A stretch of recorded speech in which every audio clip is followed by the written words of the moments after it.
Strep and staph are commonly mistaken terms that refer to two different kinds of bacterial infections caused by Streptococcus and Staphylococcus bacteria, respectively. Strep typically presents with symptoms such as a sore throat, fever, and swollen lymph nodes, often associated with strep throat, whereas staph can cause a range of issues from skin infections like boils to more severe problems like pneumonia or bloodstream infections.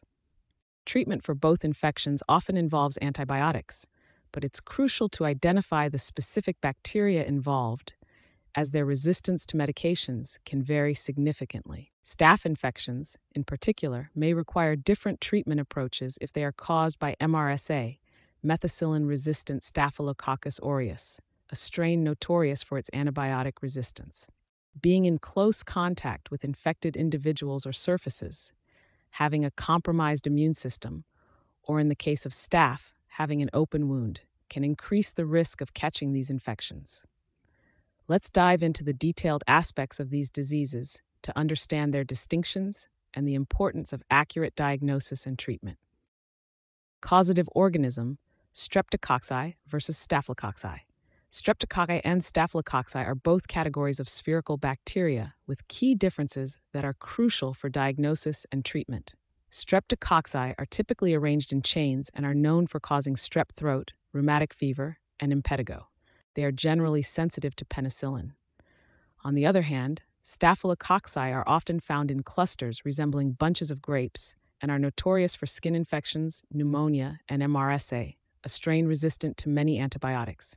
Unlike Streptococci, Staphylococci can produce enzymes like coagulase, which enables them to clot blood, distinguishing them in laboratory tests and informing the clinician's approach to effective therapy. Common infection sites: throat pharynx versus skin soft tissues. Strep throat, caused by Streptococcus pyogenes, typically infects the pharynx, causing symptoms like sore throat, fever, and swollen lymph nodes. It's a highly contagious respiratory illness prevalent in children. Conversely, Staphylococcus infections, mostly by Staphylococcus aureus, often present as skin or soft tissue infections such as boils, abscesses, or cellulitis.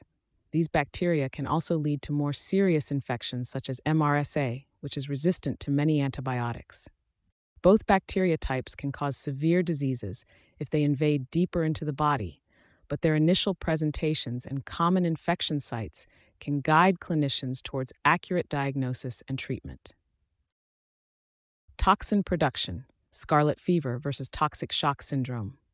Toxin production in bacterial infections can lead to drastic differences in clinical presentation and severity, as illustrated by the comparison between scarlet fever and toxic shock syndrome, TSS.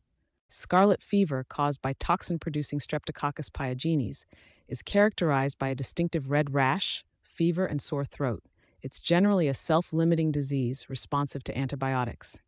In contrast, TSS, which can be caused by toxin-producing Staphylococcus aureus, is a life-threatening condition presenting with high fever, rash, hypotension, and multi-organ involvement.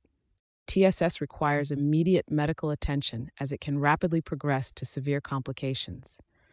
Understanding the nuances of toxin production by these pathogens is crucial for accurate diagnosis and treatment.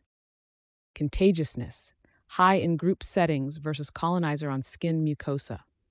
Strep, streptococcal infections, and staph, staphylococcal infections often present a diagnostic challenge due to their overlapping clinical features.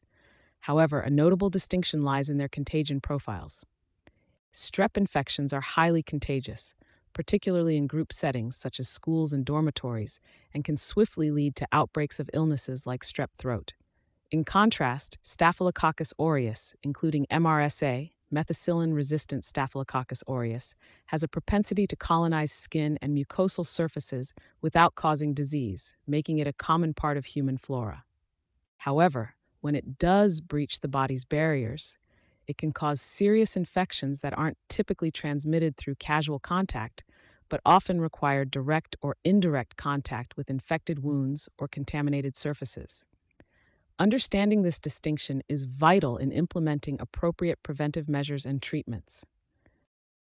Typical treatment: penicillin efficacy versus methicillin resistance concerns. When dealing with bacterial infections, proper identification of the causative agent, strep, streptococcus, or staph, staphylococcus, is crucial due to differing treatment strategies. In cases of strep infections, penicillin and its derivatives remain highly effective, targeting the bacterium's cell wall and eradicating the infection. However, staph infections require more scrutiny, as Staphylococcus aureus, particularly methicillin-resistant Staphylococcus aureus (MRSA), exhibits resistance to beta-lactam antibiotics, including methicillin and penicillin. Treatment for MRSA typically involves alternative agents such as vancomycin, linezolid, or newer antibiotics like daptomycin.